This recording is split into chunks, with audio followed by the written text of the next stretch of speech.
अध्याय 1 मनुष्य और धर्म। मनुष्य सुख की खोज में। जीव जब से रचनाकार से बिछुड़कर रचना का अंग बना है, वह सच्चे सुख या सच्ची शांति की खोज में है। जाति, धर्म, देश, शासन और व्यवस्थाएं अनेक हैं, परंतु हर समय और हर स्थान के सब लोगों का एकमात्र आदर्श अधिक से अधिक सुख प्राप्त करना रहा है और रहेगा। मनुष्य दृश्यमान मायावी जगत का वासी है। कुदरती तौर से सुख और शांति की खोज में इसका ध्यान शरीर, संसार और इसके पदार्थों की ओर जाता है। मनुष्य इन्हें अपना बनाने तथा इनसे सुख प्राप्त करने के प्रयत्न में इन्हीं के मोह में फंस जाता है। दृश्यमान या स्थूल संसार का प्राणी होने के कारण मनुष्य के हृदय में सांसारिक आशाएं, तृष्णाएं और अभिलाषाएं घर कर जाती हैं और वह इनकी पूर्ति के लिए बहुत प्रयत्न करता है। जो नहीं मिलता उसकी इच्छा मन को और दुखी करती है। जो मिलता है वह भी दुख और मुसीबतें सहन करने से मिलता है और प्राप्त हुई वस्तु के छिन जाने का भय मन में सदा बना रहता है। गुरु अर्जुन देव जी की वाणी है, सहस खटे लख को उठतावै, त्रिपत न आवै माया पाछै पावै, अनिक भोग बिखया के करै, नह त्रिपतावै खप खप मरै। हजारों वाला लाखों के पीछे और लाखों वाला करोड़ों के पीछे दौड़ रहा है। जीव प्रतिदिन नए से नए भोगों की ओर दौड़ता है, परंतु कहीं से भी संतुष्टि नहीं होती। गुरु अमरदास जी फरमाते हैं, जे लख स्त्रियां भोग करै, नवखंड राज कमाहे, बिन सतगुर सुख ना पावई, फिर जोनी पाहे। मायावी भोग शांति का नहीं बल्कि भटकन और दुखों में अधिकता लाने का कारण बनते हैं। जीव एक प्रकार की मृग तृष्णा का शिकार है। वह सुख की खोज में मायावी जगत के पदार्थों के पीछे दौड़ता है, परंतु जैसे जैसे ये पदार्थ उसकी पहुंच में आते जाते हैं, सच्ची शांति और अधिक दूर होती जाती है। स्वामी शिवदयाल सिंह जी फरमाते हैं, जीव सब लोभ में भूले, काल से कोई नहीं बचना, तृष्णा अग्नि जग जारा, पड़ा सब जीव को तपना। मन नई इच्छाएं क्यों पैदा करता है और नए भोग क्यों चाहता है? क्योंकि पहले मिली किसी वस्तु से सुख और शांति प्राप्त नहीं हुई। सारी त्रिलोकी का राज्य ही क्यों ना मिल जाए, तृष्णा की अग्नि कभी शांत नहीं हो सकती। संत जन समझाते हैं कि सच्चे सुख की प्राप्ति के लिए जीव को संसार की असलियत का तथा अपनी वास्तविकता का ज्ञान होना चाहिए। उसे संसार में आने के मूल उद्देश्य का, सच्चे सुख के स्रोत का और इस स्रोत तक पहुंचने की सच्ची युक्ति का ज्ञान होना चाहिए।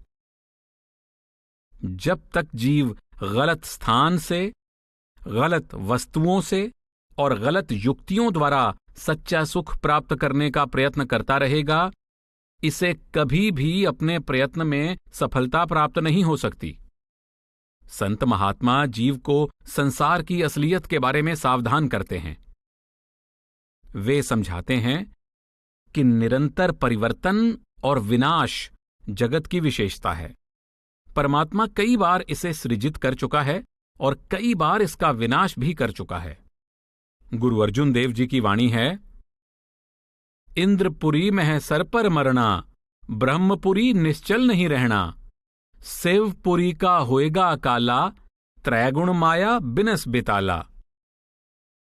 और रहन ना पावै सुर नर देवा, ऊठ सिदारे कर मुन जन सेवा। मृत्यु का डंका तो माया के सूक्ष्म मंडलों में भी बज रहा है। दृश्य और अदृश्य सारे त्रिगुणात्मक जगत की कोई वस्तु स्थिर नहीं है।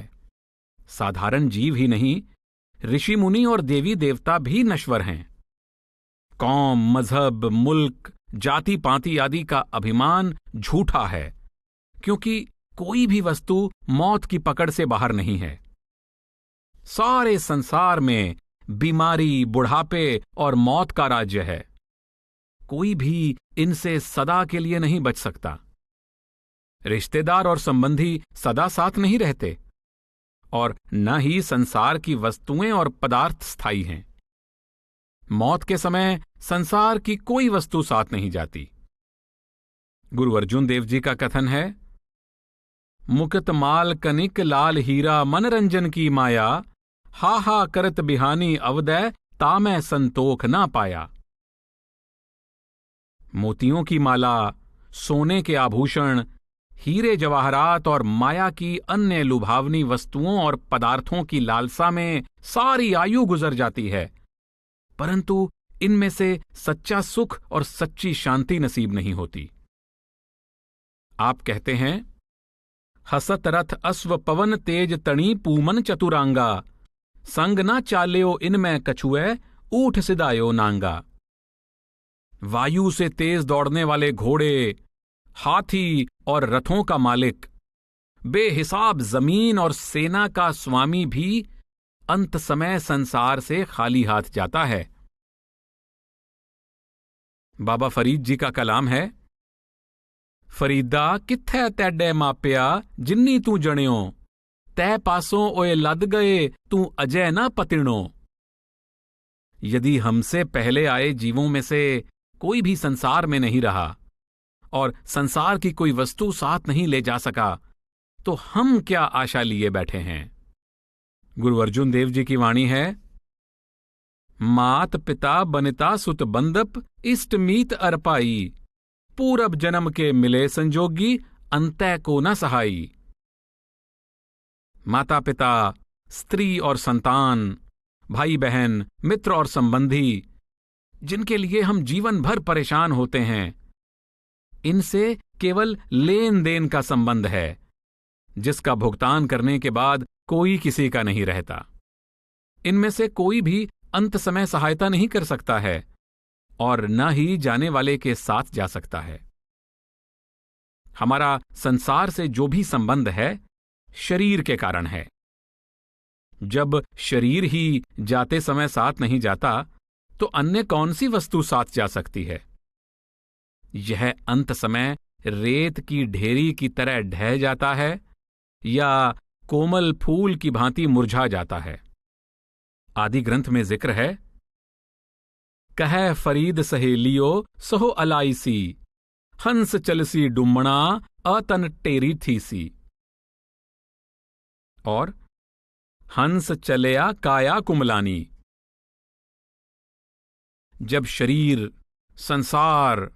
संसार के पदार्थ और रिश्ते नाते ही अस्थाई और नाशवान हैं, तो इनसे सच्चा सुख और सच्ची शांति मिलने की आशा रखना व्यर्थ है।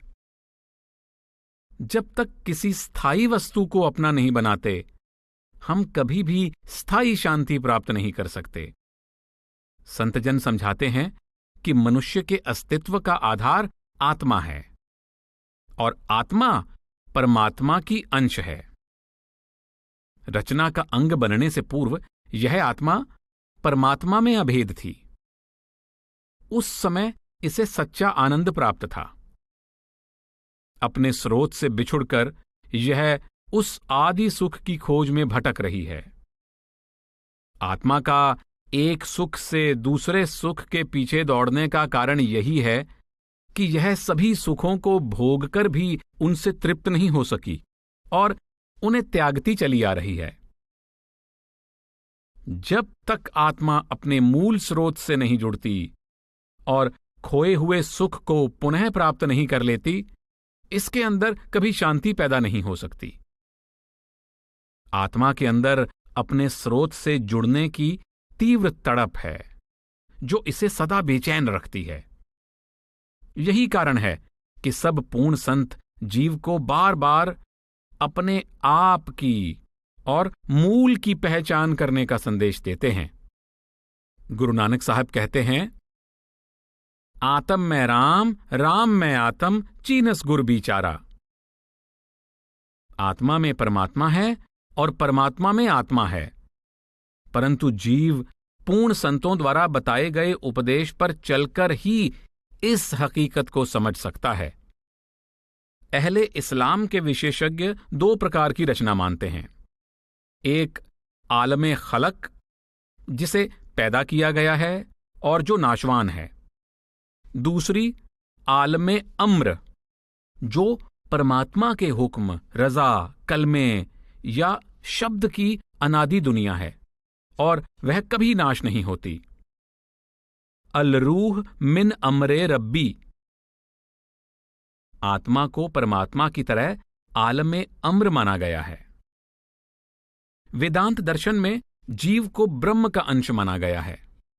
गोस्वामी तुलसीदास जी का कथन है, ईश्वर अंश जीव अविनाशी।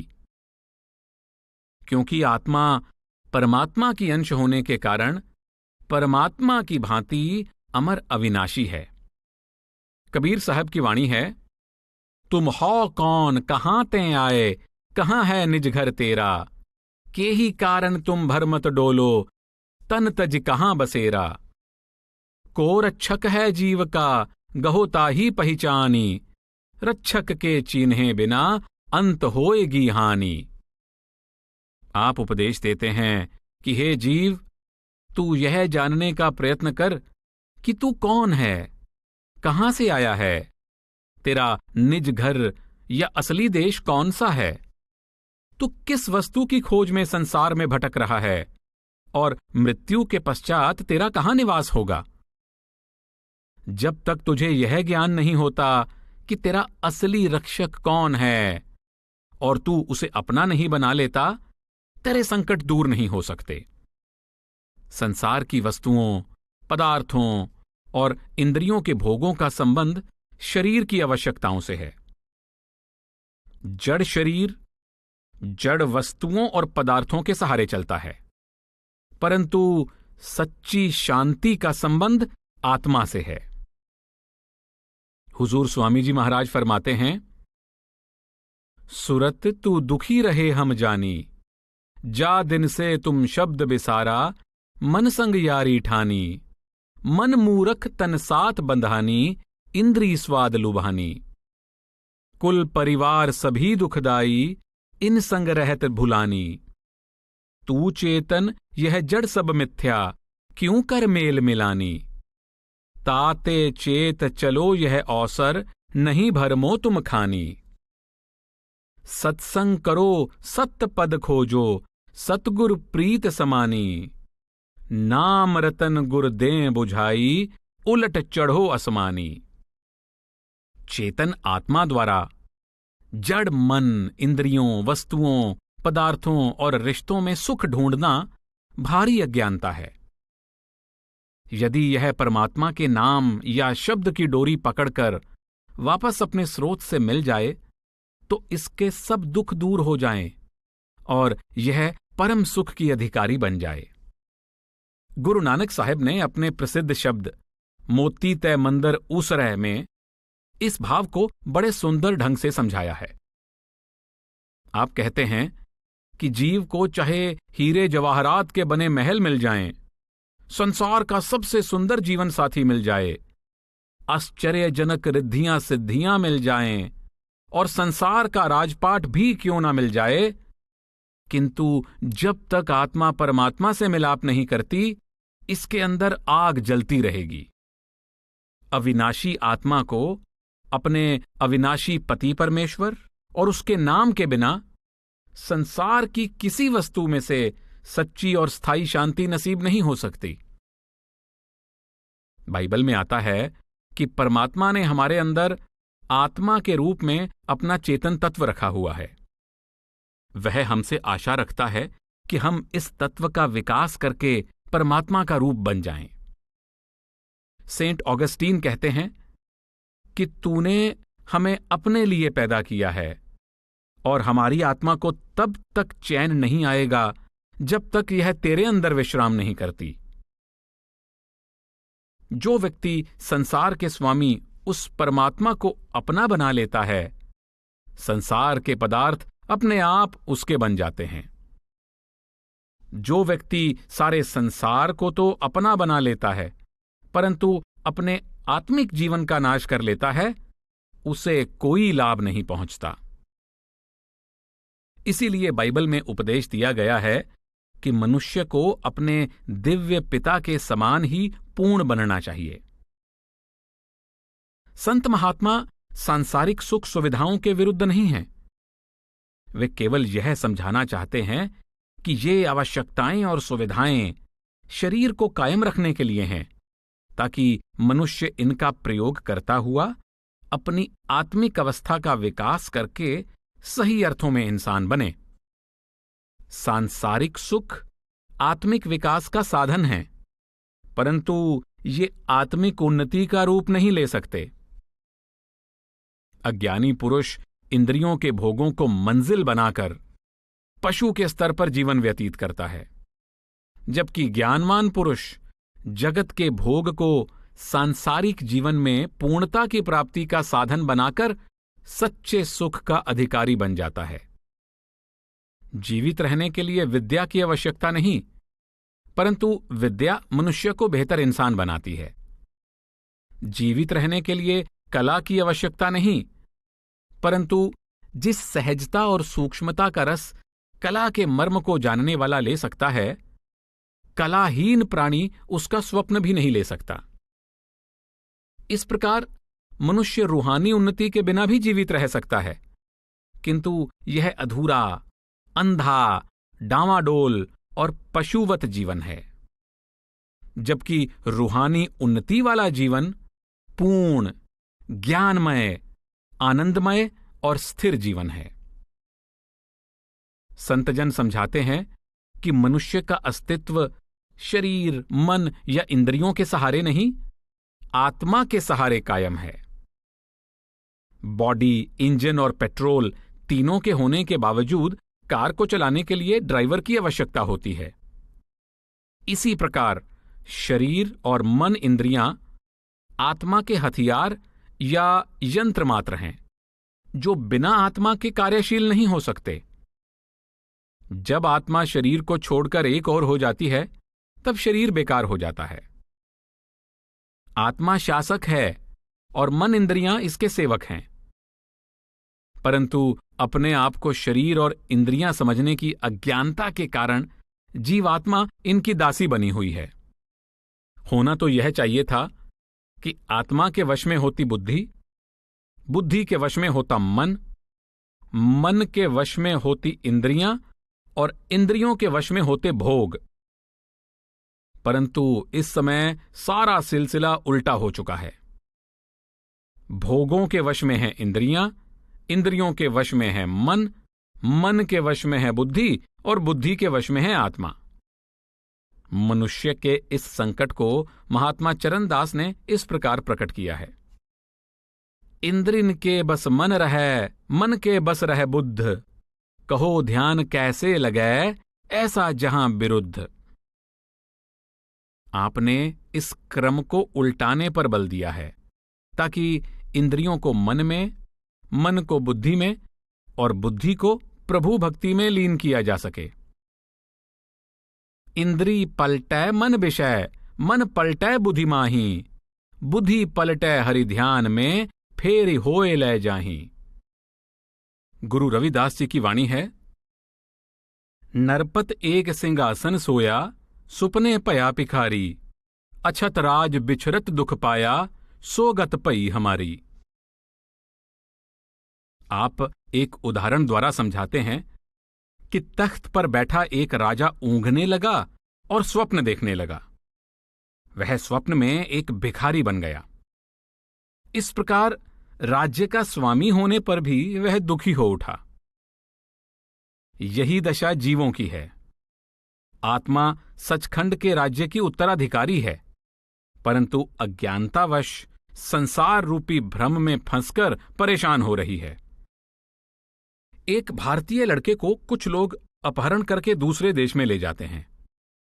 उस लड़के का वहीं पालन पोषण होता है, वह वहीं बड़ा होता है और वहां के लोगों को ही अपने रिश्तेदार, बहन भाई समझना शुरू कर देता है। समय पाकर उसके अपने देश से आया कोई व्यक्ति उसके साथ प्रेम करने लगता है तथा उस लड़के का भी उससे लगाव हो जाता है तथा वह लड़का उस पर विश्वास करने लगता है। वह व्यक्ति उसे समझाता है कि यह तेरा देश नहीं है, यह तेरा धर्म नहीं है, यह तेरी कौम नहीं है, यह तेरे भाई बहन नहीं है। तेरा देश हिंदुस्तान है, तू हिंदुस्तानी है, तेरे माता पिता, बहन भाई वहां तेरी प्रतीक्षा में हैं। उस लड़के के अंदर अपने देश के प्रति प्रेम उत्पन्न हो जाता है और वह पराये देश को छोड़कर उसके साथ वापस अपने देश लौट आता है।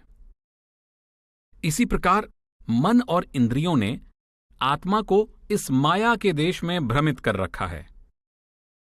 आत्मा का वास्तविक देश सचखंड है, इसकी वास्तविक कौम सतनाम है, इसका वास्तविक धर्म मालिक की भक्ति, मालिक का प्रेम है।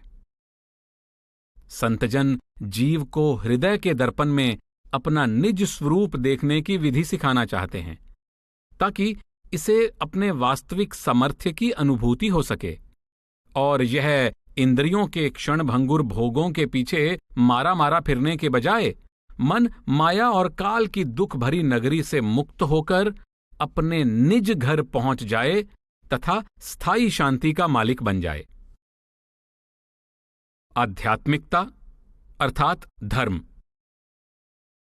आत्मा और परमात्मा के अस्तित्व में विश्वास होने के साथ ही आत्मा को परमात्मा से मिलाने का व्यवहारिक प्रयत्न धर्म या आध्यात्मिकता का मूल कार्य है।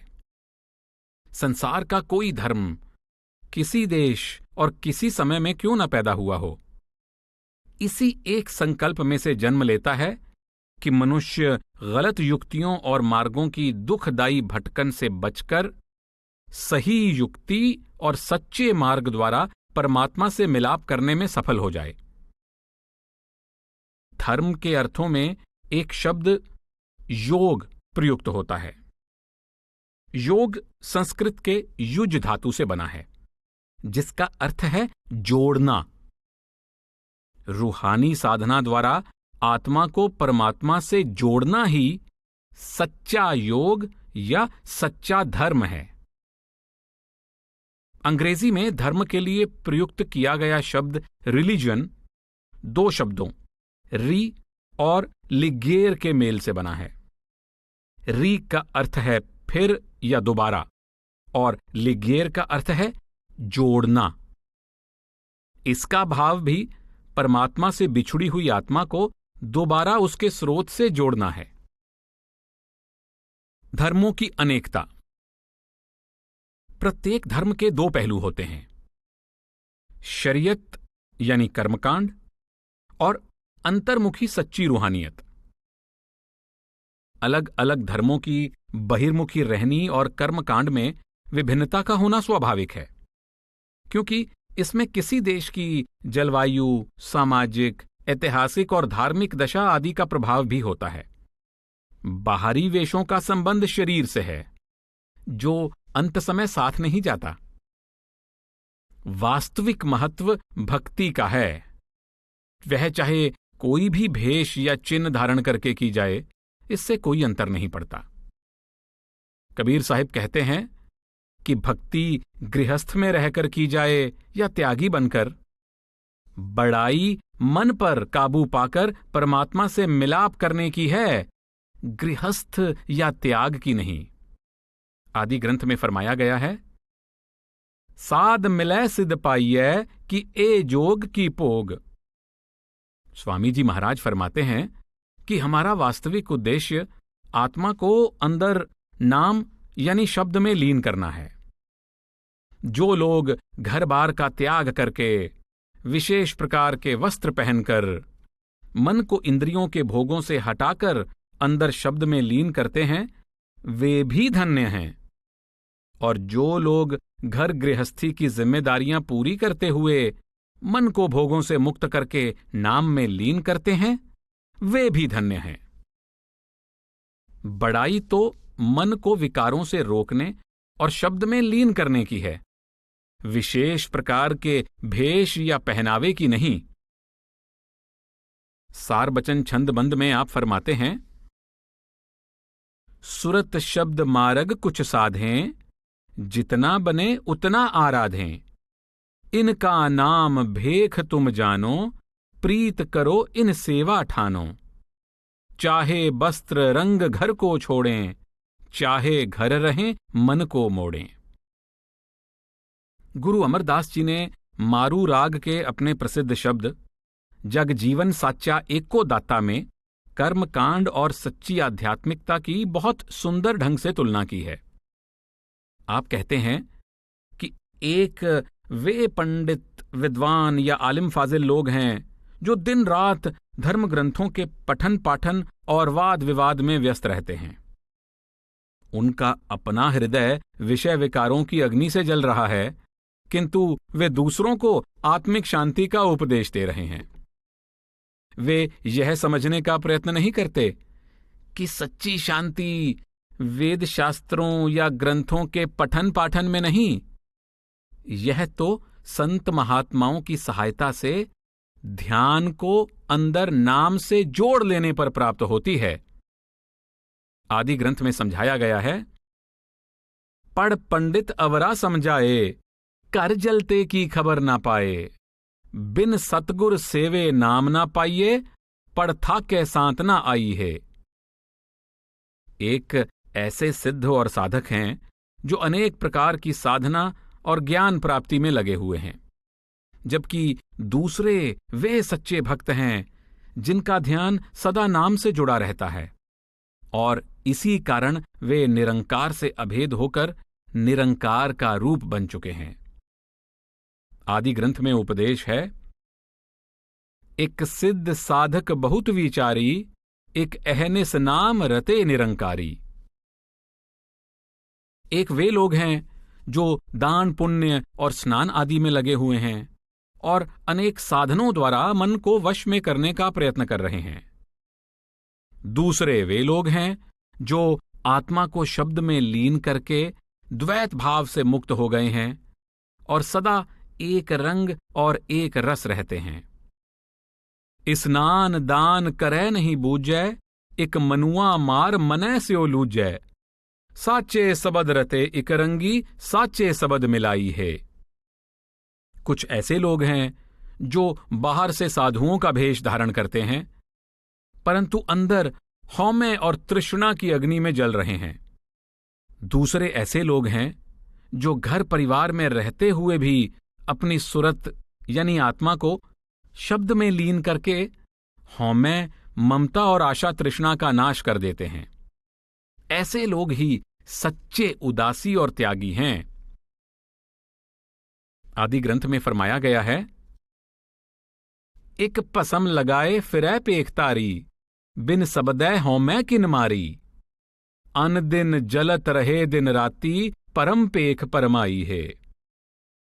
एक ग्रह कुटुंब में सदा उदासी, सबद मुए हर नाम निवासी। आप ऐसे सच्चे भक्तों को परमहंस बैरागी कहते हैं जो संसार में रहते हुए भी उससे निर्लिप्त होते हैं तथा अंदर से सदा निज घर से जुड़े हुए रहते हैं। नाम रते परमहंस बैरागी, निज करताड़ी लाई है।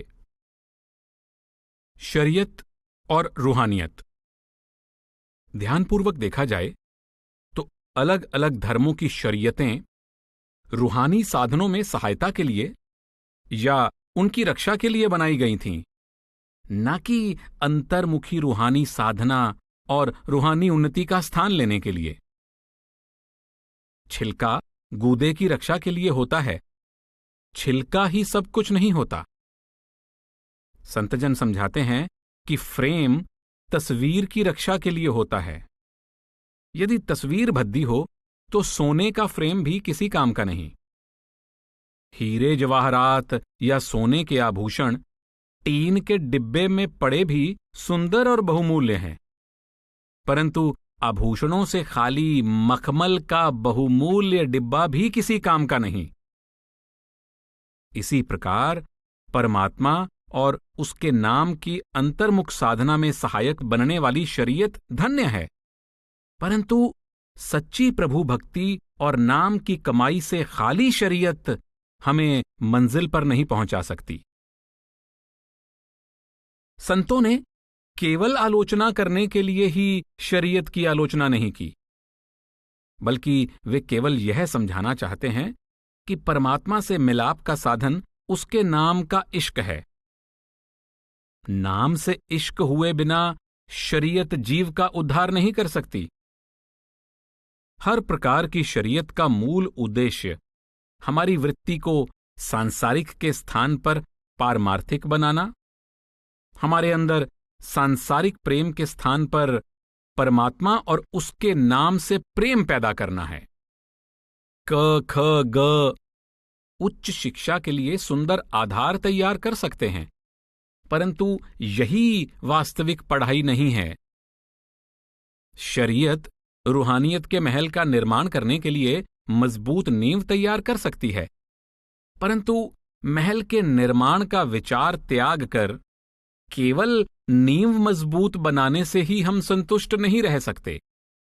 बाइबल में सेंट पॉल का उपदेश है कि धार्मिक मर्यादा या कर्मकांड आरंभिक विकास और रूहानियत का शौक पैदा करता है, परंतु किसी महापुरुष की कृपा से शब्द का भेद पाकर जब जीव सच्चे धर्म को अपना लेता है तो वह बाहरी कर्मकांड की आवश्यकताओं से मुक्त हो जाता है। गुरु रविदास जी की वाणी है, फल कारण फूली बन राए, फल लागा तब फूल बिलाए, ज्ञान कारण कर्म अभ्यास, ज्ञान पया तय कर्मै नास, कृत कारण दद मथै स्यान, जीवत मुकत सदा निर्बान, कह रविदास परम बैराग, हृदय नाम की ना जपस अपाग। फल को जन्म देने के लिए ही फूल होते हैं। जब फल निकल आता है तो फूल मुरझा जाता है। स्त्रियां दही तब तक ही बिलोती हैं जब तक मक्खन नहीं निकलता।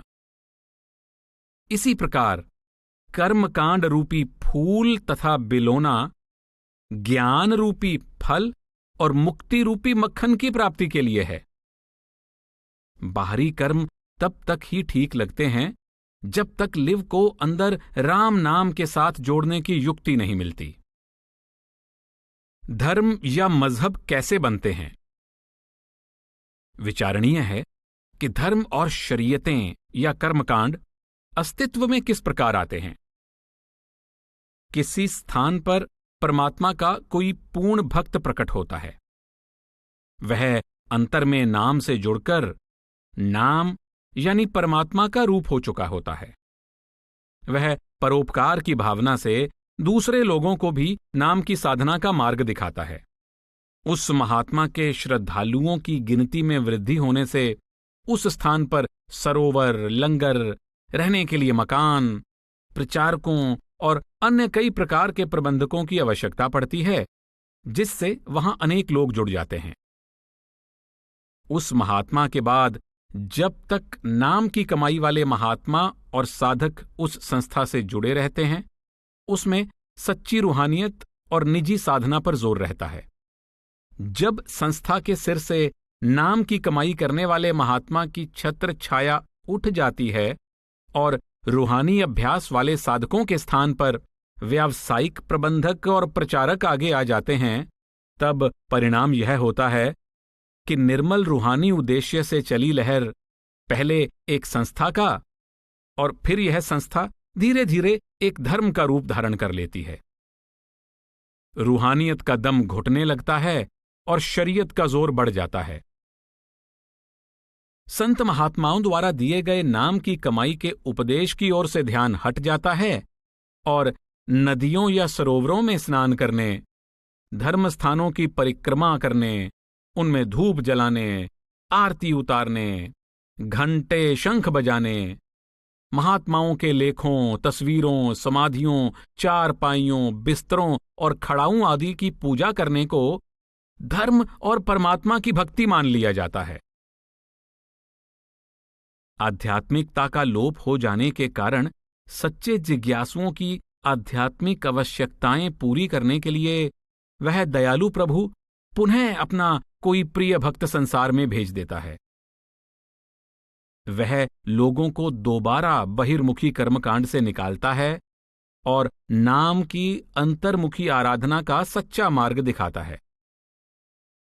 उसके चले जाने के बाद उसके श्रद्धालु भी समय पाकर सच्ची रूहानियत से दूर निकल जाते हैं और नए प्रकार का कर्मकांड शुरू कर लेते हैं।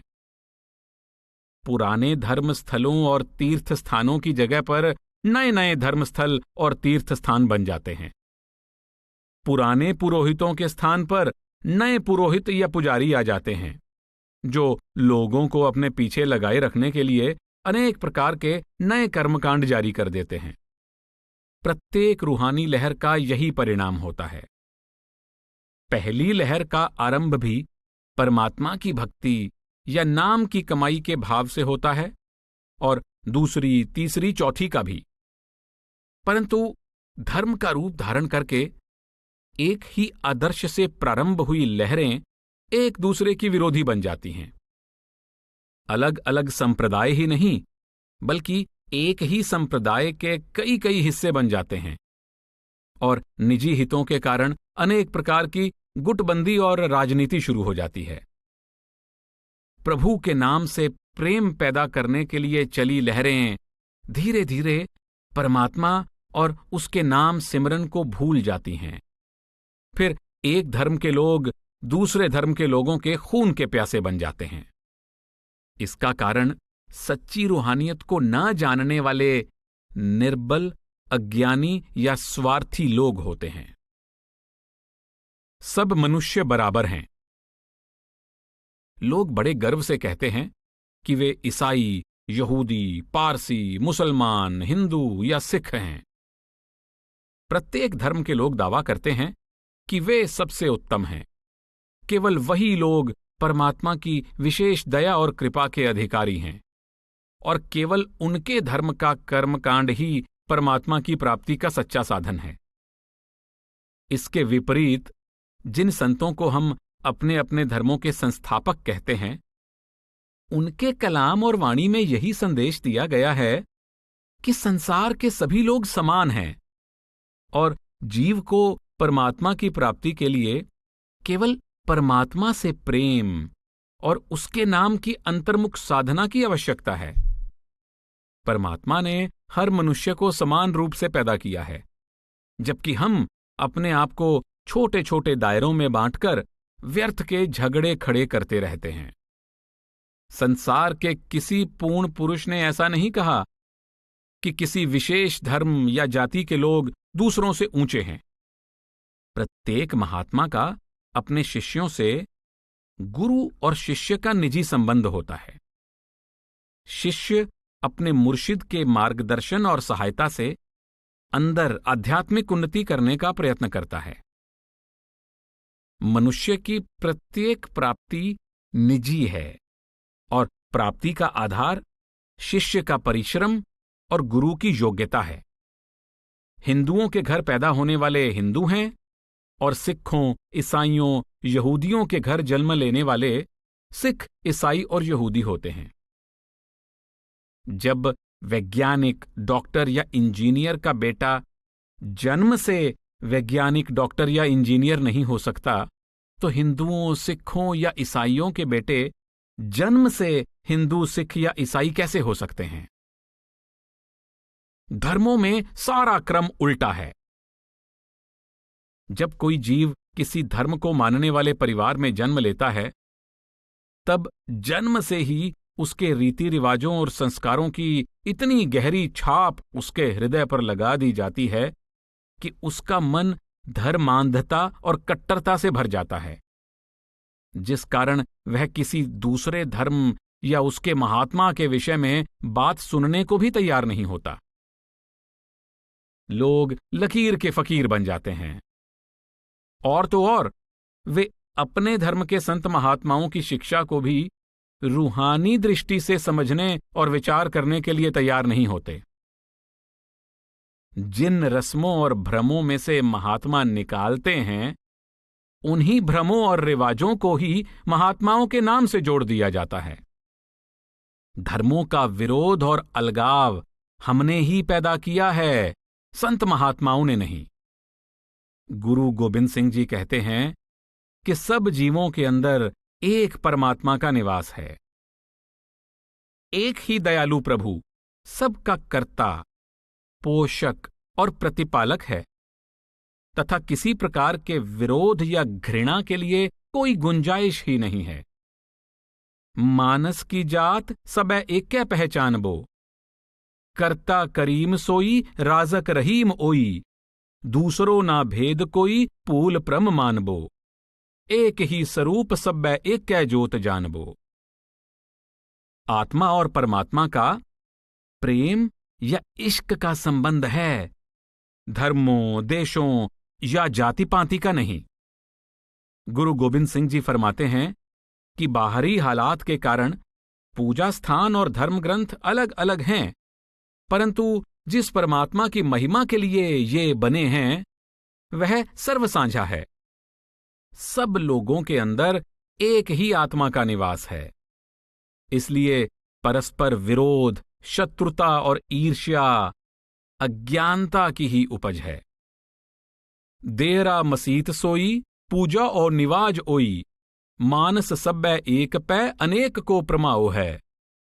देवता अदेव जच गंधर्व तुर्क हिंदू, न्यारे न्यारे देसन के पेस को प्रभाव है।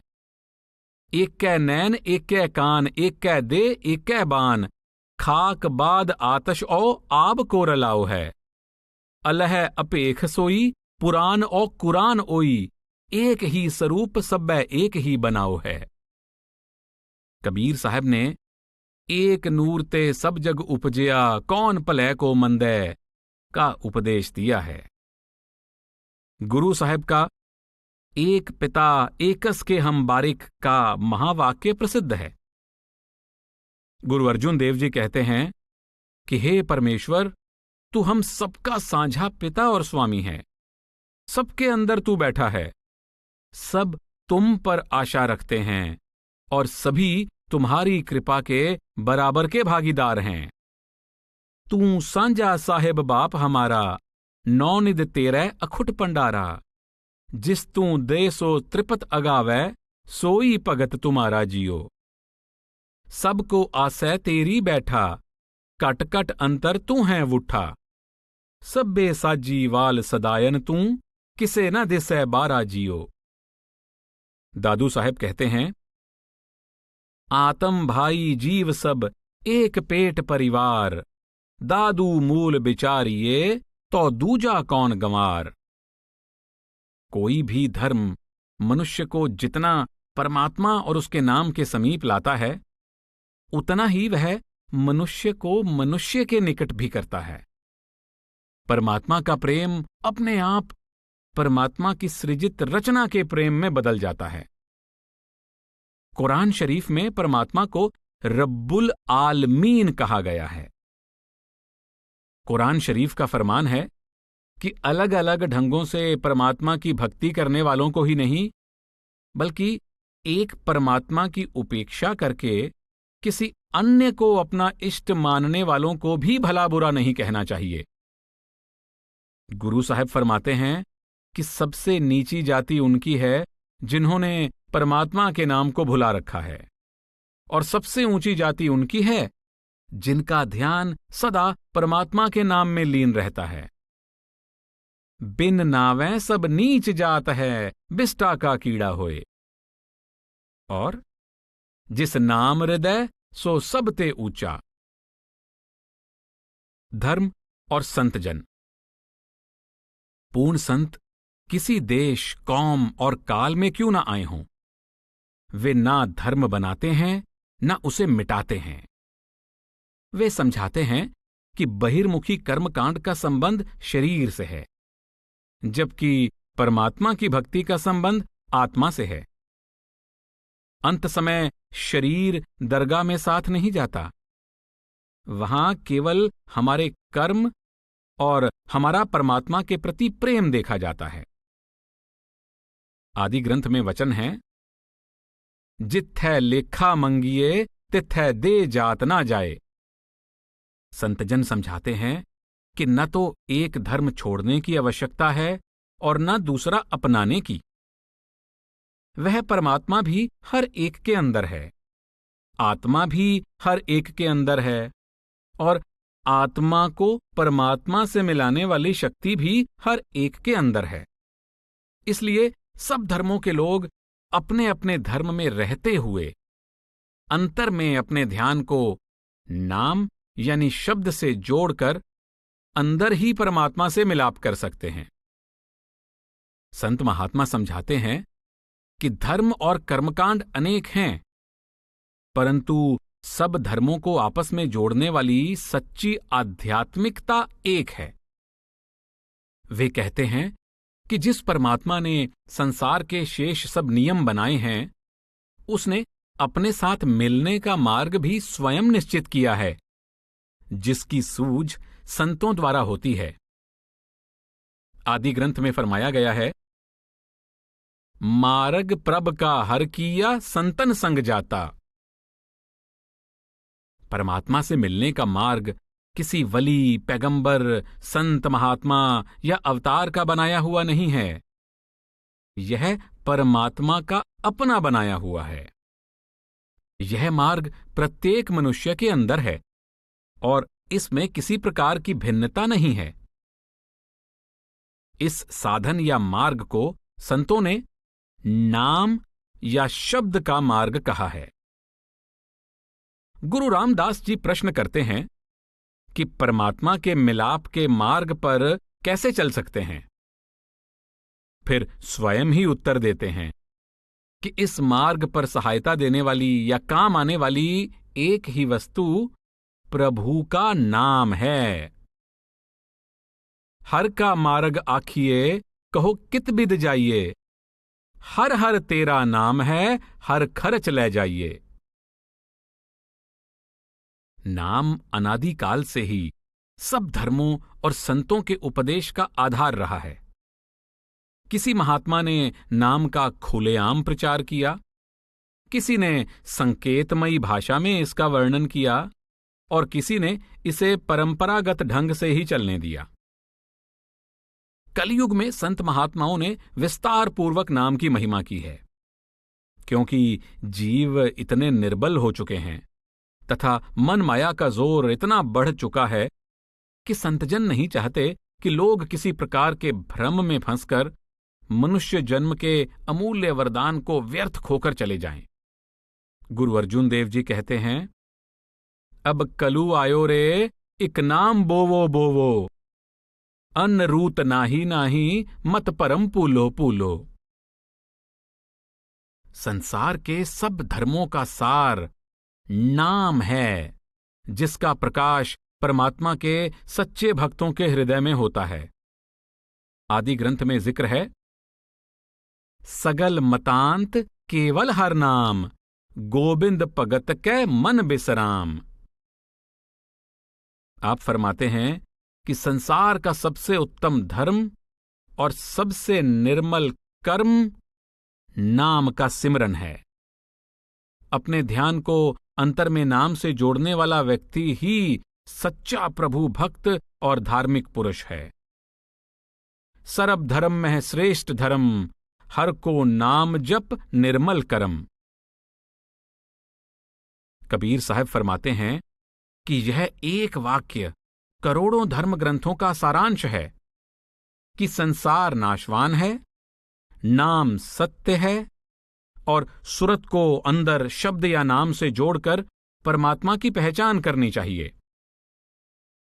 कबीर आधी साखी है कोटि ग्रंथ करि जान, नाम सत्य जग झूठ है सुरत सबद पहचान। संत दरिया साहेब मारवाड़ वाले कहते हैं कि संसार के सब धर्म ग्रंथों का सार राम नाम का जाप है। इसलिए जीव को हर प्रकार के अन्य साधन को भुलाकर दिन रात नाम का सिमरन करना चाहिए। सकल ग्रंथ का अर्थ है सकल बात की बात, दरिया सुमिरन राम का कर लीजय दिन रात। आप सावधान करते हैं कि नाम को भुलाने से मनुष्य मनुष्य कहलाने का अधिकारी नहीं रहता। सतगुरु को परसा नहीं, सुमिरा नाही राम, ते नर पशु समान है, सांस लेत बेकाम। महात्मा चरणदास जी समझाते हैं कि सब धर्मों में श्रेष्ठ और सार वस्तु परमात्मा का नाम है, और सच्चा भक्त वह है जो पल भर के लिए भी नाम को नहीं भुलाता। सकल शिरोमणि नाम है, सब धर्मन के माही, अनन्य भक्त वह जानिए, सिमरन भूलै नाही। गुरु गोविंद सिंह जी फरमाते हैं, बिन एक नाम एक चित्त लीन, फोकटो सर्ब तरमा विहीन।